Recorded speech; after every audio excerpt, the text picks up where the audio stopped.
Welcome to Human Solutions, simplifying HR for people who love HR from AIM HR Solutions. I'm Pete Wright. Manufacturing is one of those environments where HR never really gets to be theoretical. The challenges are immediate, they are physical, they often happen across 3 shifts at once.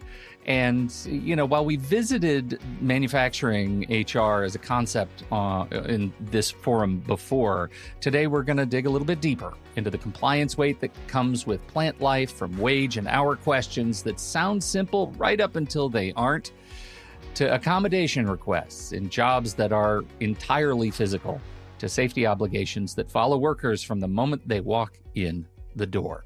Joining me to unpack all of these are our own Terry Took. Terry Took. Here we go. Whatever you want to do there, Pete. It's happening. Yep.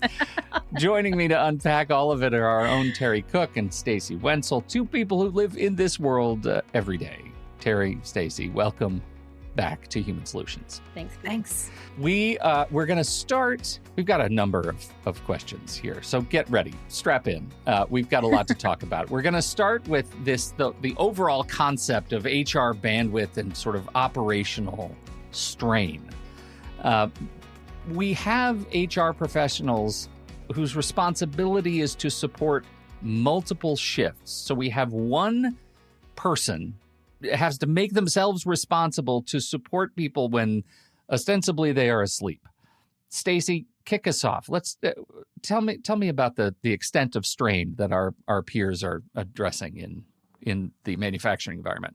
Sure. I mean, it's common that it's one person, but sometimes the HR department will have multiple people working there. But nonetheless, they're mostly working general business hours, 9 to 5, and then supporting a second shift, possibly a third shift, maybe a weekend shift. And so, they have to periodically come in early, stay late, and come up with some mechanism so that the employees that are working on those off shifts know how to reach them or feel that they have access to HR, at least by appointment, or, feeling that they have the similar access to those employees that work during the day. It never quite feels the same for the folks on those off shifts. My sense is that the off shift folks are feeling their support from their shift supervisor, right? That there is a shared load at some point between the daytime HR pro and the person who's actually on shift with them. How do you draw the line between what HR owns and what the shift supervisor should be handling independently? What's that relationship like? There is definitely, I wouldn't say that the night shift supervisors get too into the nitty gritty of HR, but if there's temporary employees that work on those shifts, they definitely do a lot more of the kind of handoff or administration for those folks. So there is, I guess, a unique relationship. And maybe some resentment from those night shift supervisors, because they're like, well, I'm doing HR and those day shift supervisors don't have to do any of this stuff because they HR don't have any here. shift supervision to do. Come on. But at the same time, sometimes they feel like, it's almost like their own shop. Like they just take care of soup to nuts from, in a variety of different functions, not even just HR, but on the night shift, because they are the only sort of like supervision or leadership on that shift. When you are the only HR person covering multiple shifts, what do you find is the first thing that falls through the cracks? What is the first risk that you see, and how do you protect against it? What do people need to be aware of? I think a lot of it is policy. So something goes wrong and the shift supervisor doesn't enforce the policy correctly or doesn't know how to react correctly, or in some instances actually overreact. So without talking to HR, all of a sudden you get a little Post-it note on your door in the morning saying, by the way, I fired such and such, and you're like, okay, that person's never had a write-up before. What happened? Why didn't anybody reach out? So I guess it can go on either extreme, but I would say policy enforcement or the employee relations issues are probably more of the riskier things that would come to my mind immediately. Well, Terry, that makes for a pretty good segue when you think about the role that HR serves in communicating across internal committees like safety and how to handle things like post-incident reviews? What is unique about our manufacturing environment? I think any company can have safety issues, of course, but in a manufacturing environment, there are some scenarios that could be a little bit riskier. Serious injuries, unfortunately, even deaths can occur because you're dealing with heavy machinery and things of that nature. So it is a matter. It's nice to have a safety committee because somebody really needs to kind of dive in. And often, what I would do working with my safety committee is if somebody worked in the machine area, that wasn't their assignment on the safety committee. I wanted somebody that didn't work in the machine area to walk into that machine area and tell me what they see as risks. Because if you're working there every day, you might not see what somebody on the outside sees. And so those safety committees can be that additional voice for you, your eyes and ears out there to like walk around and say, this is areas looking a little bit unsafe to me. This area is blocked. This path isn't working well. This person's leaning into a machine when they shouldn't be. So those safety committees can be really helpful when they work together to kind of identify some of those risky areas. And then on top of that, as you mentioned, Pete, is like post incident. So when an accident does occur, they help to kind of dive in. First, the HR and the supervisor would do so with the employee trying to find out what happened, but then having the committee get together and say, what can we do to change things? What are their suggestions? So again, they can help with that. In addition, of course, their workers' comp company would want to be involved in that too, to the point of, okay, what happened? Why did it happen? Can you prevent it down the line? So I find people that work with either the committees or the workers' comp carrier specifically, it's just a helpful addition to try to prevent future problems. It seems like we're talking about a role that is that demands the attention of several people to make sure that they can do it. And I know that HR professionals in manufacturing operations feel stretched. That feels like a not an unreasonable sort of assumption to make. How do you guide those who are feeling such strain to manage administrative demands alongside the strategic stuff, the stuff like wandering through creating the committees, facilitating those sort of internal safety committees, when they have to manage all the other administrative stuff too? Stacey? I'm sorry, I'm laughing. I mean, I guess it's just a balancing act, and it's an attitude. I have now worked in both manufacturing and more professional white collar environments, and HR in manufacturing is, for lack of a better word, I'm gonna say a little more down to earth, a little more down and dirty. I mean, it's reality. People are working, skilled labor, unskilled labor, hands-on. It's just like things happen and things happen quickly. And when someone has an issue, you have to be there and be ready. So while the administrative work still needs to get done, I think the attitude in manufacturing is that because generally there's a lot more people and the needs can be immediate, especially if it's a safety issue or an interpersonal conflict on the floor, HR needs to be ready to drop admin and go fight a fire. The hours can be long if there's a deadline for payroll or if there's some sort of reporting requirement that's due. You just kind of dive in and see what resources you have to just kind of get it done. I don't know if that answers your question. I mean, it's a different beast. It just really is. Yeah, here's the thing you guys didn't know about me. When I was a young man, I worked in as a Cummins diesel engine jerk. That's what they called me. Working I don't even know what that is. Engines. I was working on engines on a tourist train, a cog railway train. Okay. That took us up a mountain, and that environment, that machine shop, it wasn't manufacturing, but the machine shop has some very similar characteristics that you're describing, especially around the sort of the administrative versus strategic versus safety demands, and the amount of time we spend just kind of invisibly adapting to the environment without recognizing that we may not be doing so in a way that's necessarily compliant or safe just because of the way the machine shop is designed, right? You make accommodations for yourself and you try to be safe. But the value of having someone come in and say, we have to address the safety, security of the people who are working here is it can create both a rift because we feel competent and we're doing a good job anyway, so why are you giving me trouble? And, oh my God, I'm so glad somebody just stepped in because somebody was going to get hurt.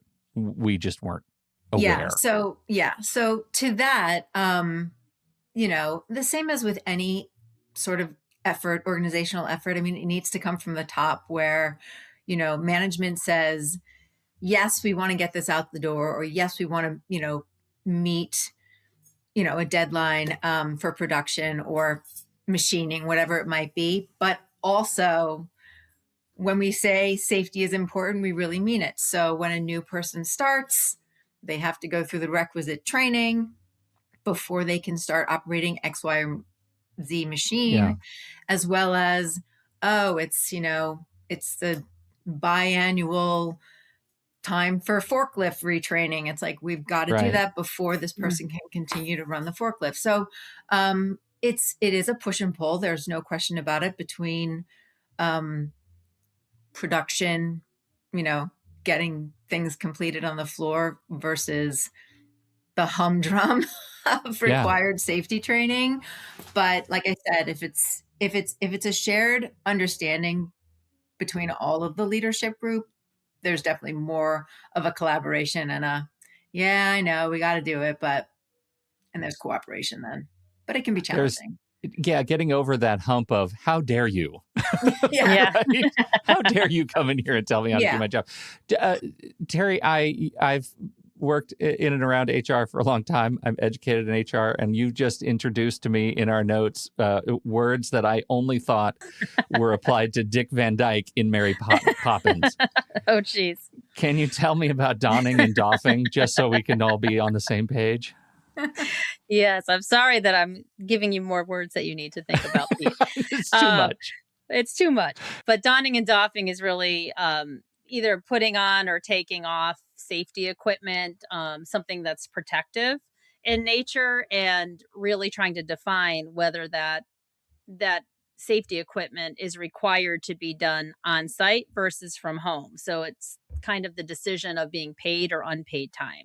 So that's what donning and doffing is. Donning is putting those safety and protective equipment on. Doffing is taking that off before you're leaving. So it's hard. It's the best way to think about when it's paid is it's something that's required to be done on site. So they can't walk into your building with safety glasses or safety shoes on. They may be in an environment where they have to dress specifically for, sanitary reasons and a food processing. They might have to be in special clothing for welding, respirators, things of that nature, where if it cannot happen until they get to work, then that's technically compensable time. But when you hear the words donning and doffing, it's mostly about HR people trying to figure out if they have to pay people to have that time to put it on and take that off, or if it's unpaid time because it's part of their job, but they can do it from home and it's not something they have to do when they get there or before they leave. So it's really described as an integral part of their job and a principal part of what they do. So I don't put my respirator and hazardous materials suit on when I get out of bed in the morning before I get on the train. Correct. That's right. Got it. Yeah. All right. If you didn't, maybe they could, Pete. I don't know. In your situation, you never Depends know. on the train, I guess. It depends on it. Yeah. Well, I want to just add to that. It is Please. Definitely, it seems like a minor consideration, but when you're thinking about the layout of a production floor, often depending on the size of the location, they might have multiple time clocks that employees can use. And if part of the getting ready, if part of the donning is compensable time, you want to make sure that the time clock is available and accessible prior to going into that changing room or wherever they're going to be putting on their gear, so that they're already on the clock by the time they're donning, versus having it after that area and then the time wouldn't be Is recorded lost. in their time. Right. Yeah, that's a great point, Stacey. Let us turn our attention to employee relations and communication. How do Love we it. go about? Okay, here we go. Well, she's excited, Pete. Yeah, I Let's know. get This is into this. excellent. I'm now excited. It's contagious. How do we balance face-to-face floor communication? We've got people who are working across potentially plants, floors, sites. They might not be necessarily using digital tools in their day-to-day job, so email might not be reliable. How do you balance communication to make sure everybody gets what they need in terms of policy and strategy? Yeah. Oh, the days of when everybody got an actual hard paycheck and nobody was on a computer and you just stapled like the company newsletter to their paycheck and then everybody got the same message. But those days are so gone.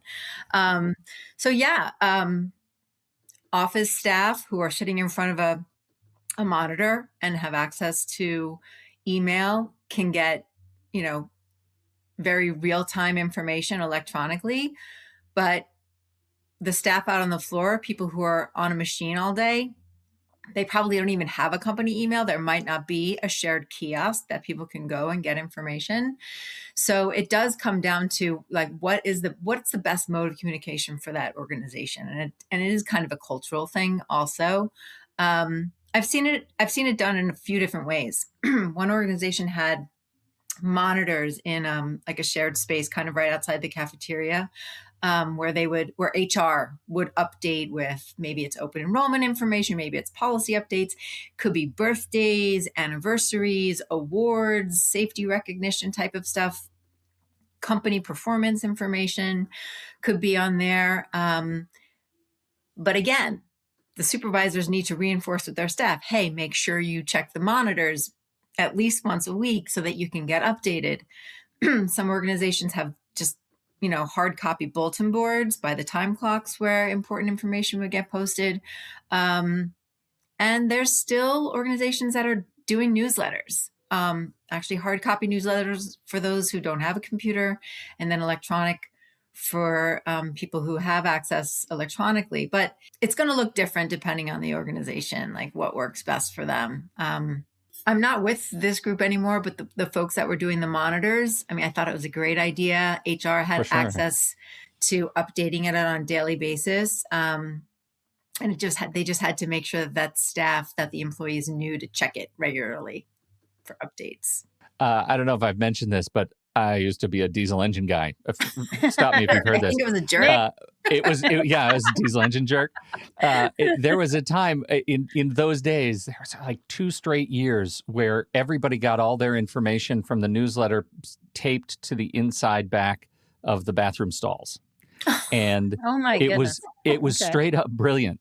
Everybody at some time or another had a few minutes in the bathroom stall, and they read those updates, and they were everything from jokes to compliance to whatever you needed to know, and it was perfect. These are the halcyon days. The question then becomes how do you handle getting information back up the chain into HR across the transom, navigating those sort of production staff tensions. Terry, how do you handle workplace complaints? We'll just call it out. Yeah, and let's just call it what it is, right? I think some of it goes back to what Stacey mentioned earlier. It's really making sure that somebody in HR is available no matter what the shift is, so that there's an open door policy of sorts. I was always a big fan of being out on the floor. So I would walk the manufacturing floor all the time. So people could stop me, even if instead of having to jump off a machine for a period of time, they could just talk to me. Same thing for the different shifts. I would make sure there was myself or somebody else was going to be out there. So I think you're right when it comes to complaints. You don't want certain people to feel like, I can't access human resources. And then they go through the supervisor. So you mentioned before, Pete, how does the supervisor of an off shift get involved? Sometimes that's very much how they get involved. And then if they don't like what they hear, they may forget conveniently to tell the HR person the next day because they don't want to address the issue. So I think it's really about being available, showing people how to come to human resources. It can't be a situation where the person in HR shows up at 8 and leaves at 5, and then they have people that are showing up on shifts after those times or before those times. So I think it is tension because if you don't make yourself available, they feel like they're not getting the same attention as other people are getting. So, Yeah, yeah. It's there's a very fine line. It sounds like between this challenges that could be communication problems versus challenges that could be fundamentally how two groups see one another right. across time in the day. That's what Absolutely. we're navigating with these questions. I That's think, right. right? Yeah, you're 100% right. How do you handle, Stacey, specifically? We're talking about accommodation requests. Accommodation requests we've talked about often on this show over the years, but in manufacturing, accommodation requests in roles that require physical presence, physical activity, physical strain can lead to complications. How do you navigate this one?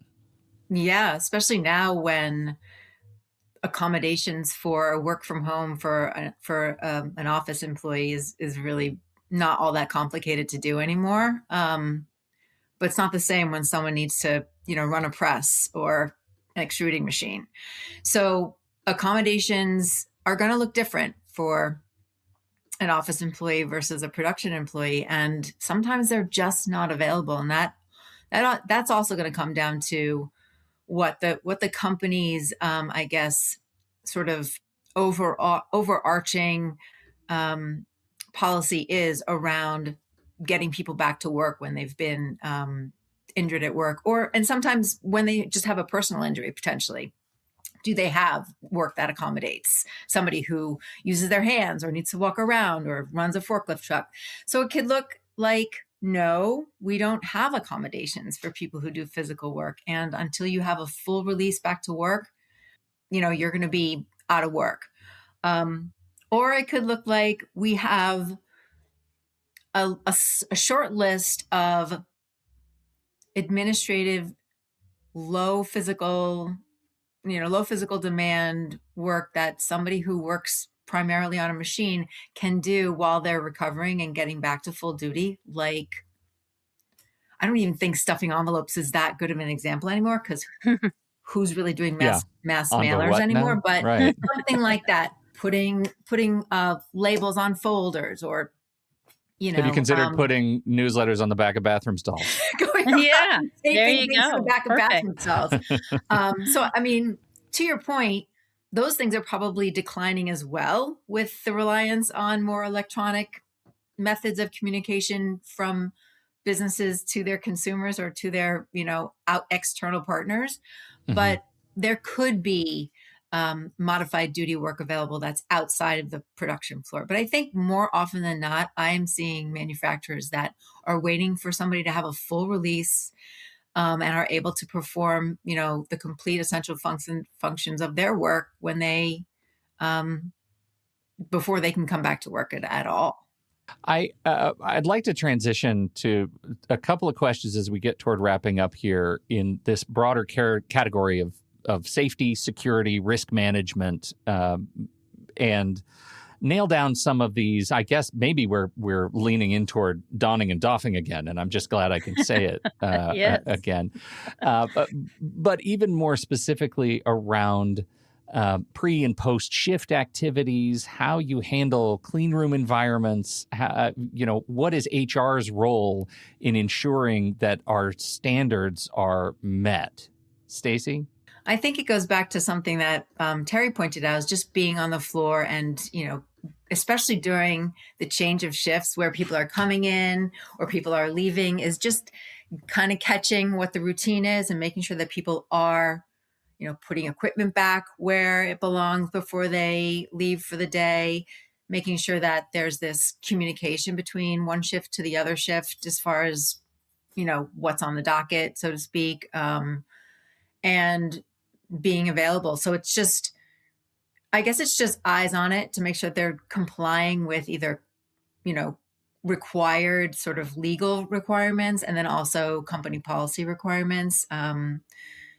Yeah, I think it's being visible and making sure your supervisors are on board with that kind of stuff as well. You were talking a second ago about releases, full releases to come back and be able to do your job when you have incidents on site. When you're talking about workers' comp incidents in a manufacturing environment, what is your role? What is your sort of mental model when you go into working to prevent repeat workers' comp incidents? I mean, I think I can start this. I think a lot of it is knowing the work. So I know we keep going back to being on the floor, but I think when you know what everybody is doing and you know what all those jobs are part, what their physical activities are for each of those jobs. So I guess you can go two ways. Once you know what their job is, that goes towards their job description. The job description has a physical activity section. So that's helping you to look at the types of things that physically are happening in each job. And then again, partnering with your workers' comp company to really look at some of those areas that you feel are riskier or you're seeing a higher percentage of repeat injuries so that you can find a way to prevent things in the future. And I do think a lot of it is talking to the people doing the job, like Stacey's saying. You really need to know what people are doing. Don't assume you know what they're doing. So if you can watch it or if you can talk to people, I think employees love to be able to tell you what they do. They want to be the expert in something. They want to be the expert instead of you being the expert. I joked around about I did literally work in all the departments in manufacturing at one of my companies, and the machine shop gave me a certificate of completion. Like when I finished. And so they're like, "We're happy to present Terry with this," and they just love the fact that for me it was learning a lot of things, but at the same time it's engaging with your workforce and making them comfortable enough to come to you and to say, these things are concerning to me. And it could be employee issues, it could be safety issues. That's the way you find out how to do things like that. You don't have to do things in a bubble. Like I used to say that in management meetings, like the managers or supervisors would say, well, these are the things I think are the issues. I'm like, okay, so what do your employees say? Well, I don't know. I'm just telling you what these are the things that I hear, or I've seen. And then there's other supervisors that are right on it saying, Terry, here's what it is. These are the issues. I have talked to my employees on this shift and they're very focused on these areas. So it really is about communication and engaging with people. We talk about safety training. We talk about ongoing safety training. And I think obviously high risk environments demand ongoing safety training, but ongoing is carrying a lot of weight in that sentence. So how do you rationalize a defensible cadence for ongoing safety training, that keeps people working and confident in their jobs and also keeps compliance standards met?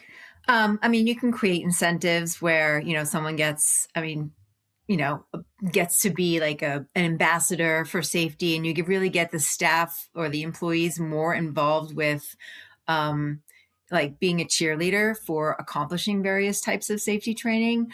When you, as you pointed out, ongoing sounds a little bit daunting. So it's not like incessant, but there are certain OSHA requirements that have a cadence that there really isn't any budging from, as far as like, be it annual, upon hire, every 3 years, what have you. But there can be best practices that manufacturing environments want to incorporate, which is not a legal requirement, but is, it speaks to the culture of an organization if they're really making safety like a pillar of their environment. So you can incentivize it.